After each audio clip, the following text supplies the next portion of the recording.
A little bit. I was like, I'm not going to do that here. And I'm like, golly, man. Family is everything, right?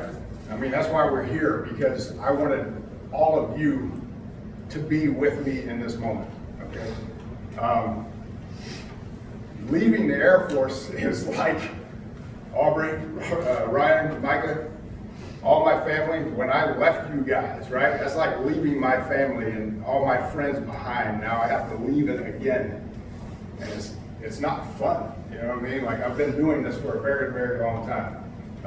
I spent, 19, 20 years with you guys in Louisiana, and then I had to uproot myself and go into a system of, stuff that was very structured, to say the least. And I think I thrive at structure a little bit.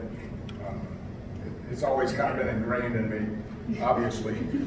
Beat into me, maybe, right? And some other ones had, great grandma had some whippings for me as well, right? Chasing me around the house.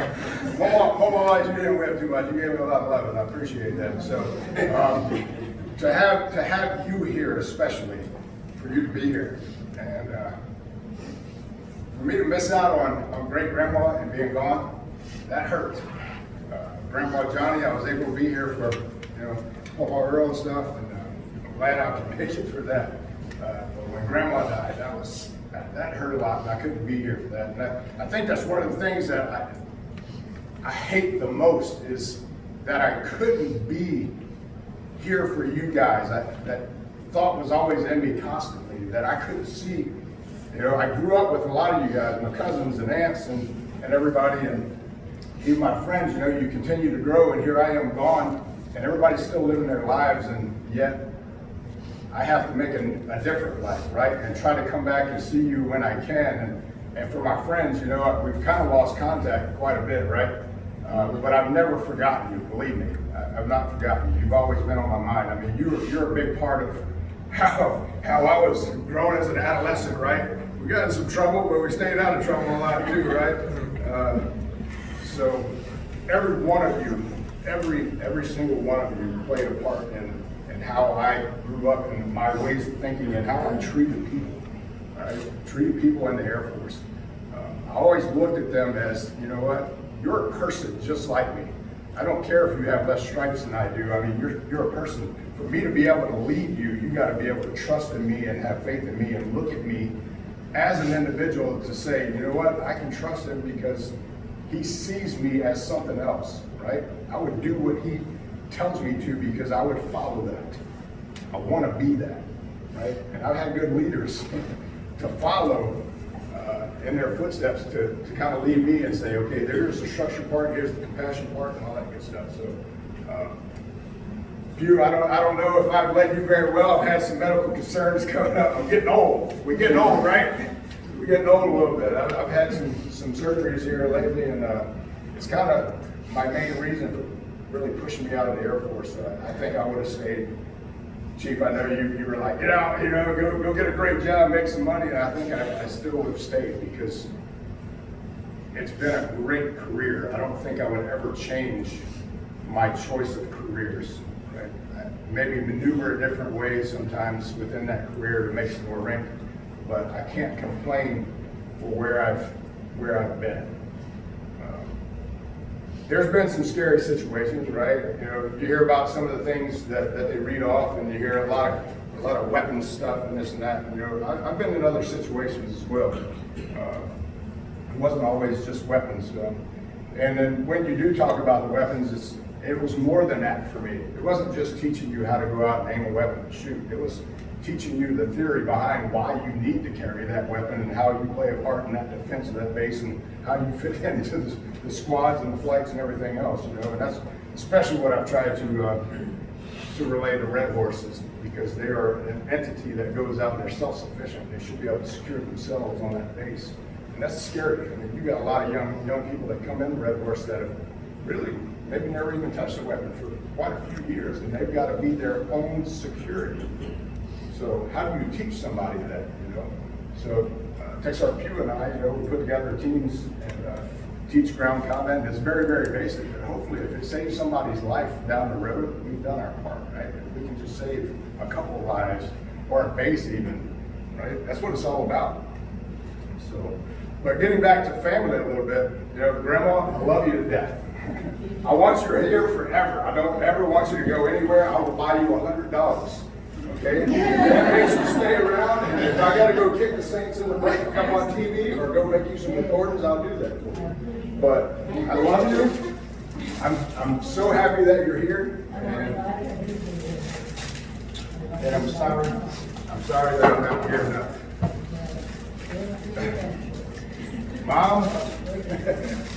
Mom, you've been there for me all the time. You know, you give me ear fills all the time when I'm calling you and I'm allowed to vent. So, thank you for how you raised me. And, I mean, I am what I am because of you guys, right? So, for my children, I'm going to get you some stuff like them, right? I buy you stuff all the time. Take all my money. But for my children, especially Austin, you know, I've not been around a lot. You know that. We're pulled apart. You live with your mom. But don't think there's not a moment that goes by that you're not in my mind. And the character and how you're being raised, right? I think your mom's doing a pretty good job. So, you think? No? I think so, yes. Okay. Do we need to pull you away and have you come get some structure? All right. But love you to death. Don't think that you can't ever call me, come visit. If you need anything, I'm right there for you, believe me. Okay. Lauren, Rhett. Sometimes I feel like I need an extra belt. But you know I love you. Everything that I do is based around my children, really, you know. Like Chief said, that you've always been in my thought of how do I maneuver to keep you kind of set, because I didn't want to have to remove them like, you know, for you. I wanted y'all to have some stability in your lives and stuff like that, because I've seen others that had to move around. So just know that I love you. It's always been about my children, okay? I'm a family guy, right? And within that, I go to work every day and I get what I need done. I bring my check home and give you some of it. You don't always work for it, like you should, right? But you're taken care of, you know, and the Air Force did that for us. So be aware of that. For anything else, Chief drove how many miles? 800 something miles probably from the Carolinas to be here today. Can you believe that?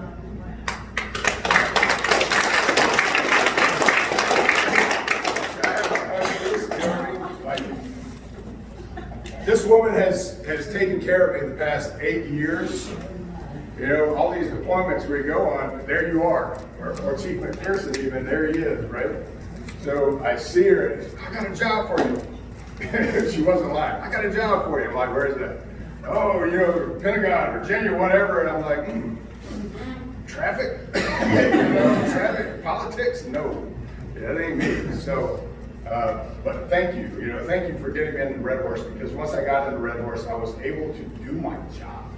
You know how it is in security forces where we're actually confined to, hey, you're a combat arms guy, you know, go shoot. But I'm security forces through and through. I always had been. Taking care of people, securing people has always been kind of ingrained in me, you know. Saving people, I don't know why, it's weird, right? But being able to deploy with Red Horse and stuff and getting out, you know, and we were talking about that accomplishment.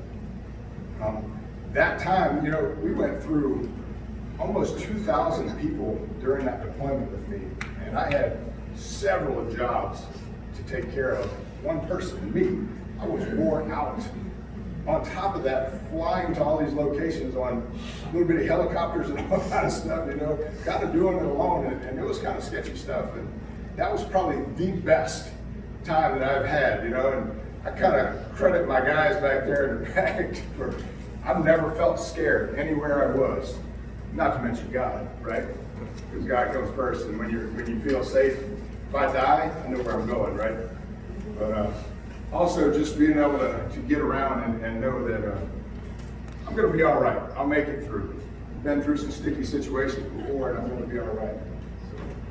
So, be able to take care of another many people, just, it felt great. So, thank every one of you for being here for me today. This is not just for me, but this is for you as well. This is a celebration for all of us. I'm still around, I'm still alive, I can still walk, right? I should be able to get back home now and spend a little bit more time with you because I'm not being pulled away as much. So thank God for that, right? So that's about all I've got. So once again, thank you. Does anybody want to say anything to me? Congratulations.